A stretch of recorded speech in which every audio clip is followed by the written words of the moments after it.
In a room full of faces, voices, and cheer, where laughter rang out crystal clear, a moment arrived, so sharp, so small, it shattered the peace, disturbed it all.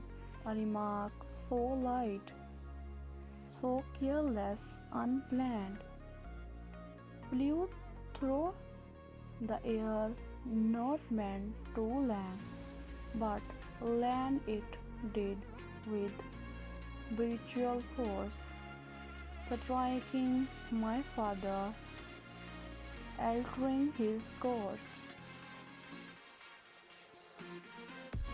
His face, once bright with a smile, so warm, now showed a struggle and inward storm.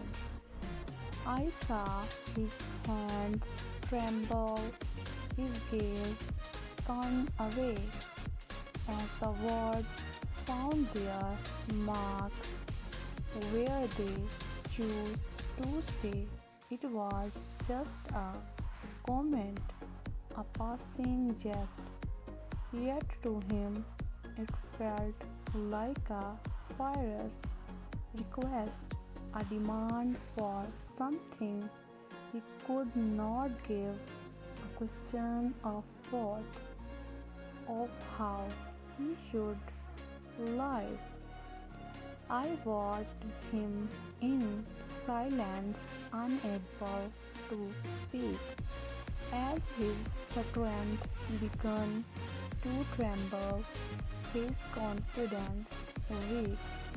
A father, a pillar, a man so true, now felt the sting of something askew.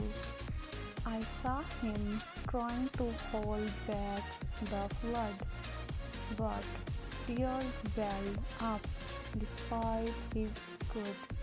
I wanted to reach out to say something clear, but I felt the silence and I held my fear. The gathering moved on, unaware of the sorrow that hung in the air.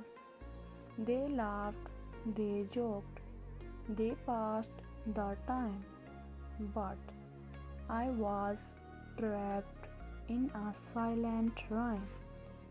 For I saw my father, my hero, as strong, now caught in the echo of something wrong, and though no one noticed, I could feel the weight of his heart, so raw, so real. Why did they not see the effect of their words? How they cut so deeply like a thousand swords. It was not their fault, they did not intend, but words once spoken can never amend. I knew this truth, I felt it deep, that words can wake you from peaceful sleep. They can heal, they can soothe, or they can tear and silently bruise. My father, who had always been so calm, now seemed lost, disconnected from the charm of the gathering, the laughter, the light, as if the world had dimmed. The day turned night, a single phrase spoken so fast had created a wound, a shadow cast, and though it was small, though it was bright, it caused him pain, pain that grew, I wanted to speak, I wanted to cry, to ask them why. Why let him sigh?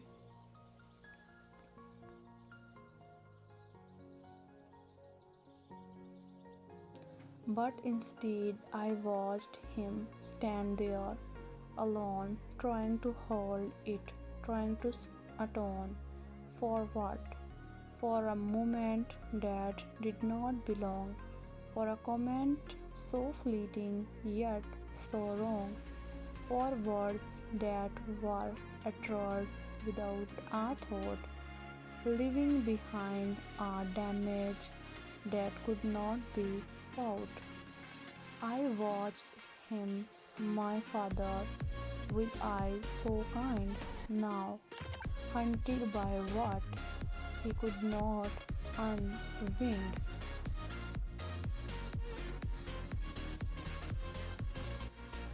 The night wore on, and still he stood with a heart broken by a fleeting word, and though he would rise, through the wood fight, the sting of that moment would stay in his sight.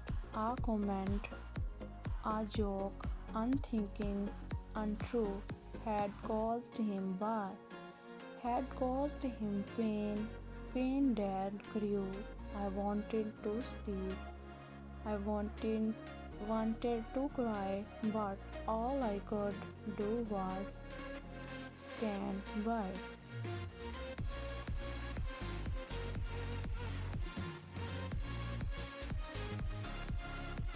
For my father, my hero, my guiding light, now cried a burden so heavy, so tight, and though he would never ask for help, he needed healing a way to delve into the core of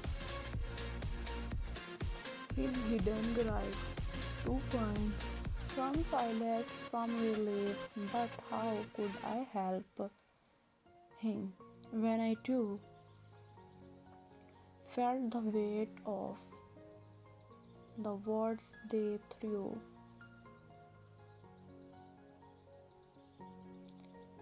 And yet, as the night came to a close, I saw him stand, and I suppose that in his heart he had not given in, he had not let the words begin to win. For my father, despite the hurt he felt, cried on, though his heart had knelt. He smiled again, he jogged once more, though I knew that inside he was sore.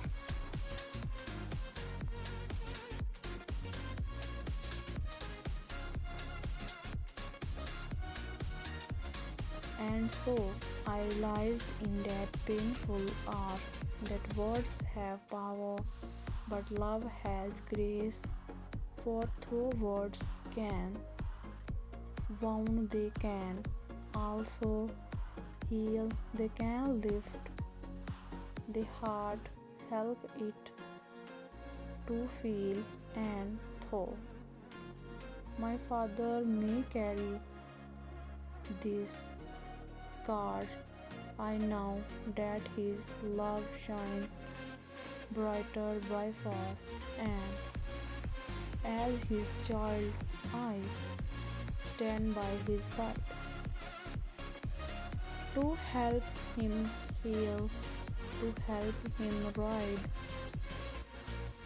out of the storm into the light where words no longer have the right to break the man who loved with all his might.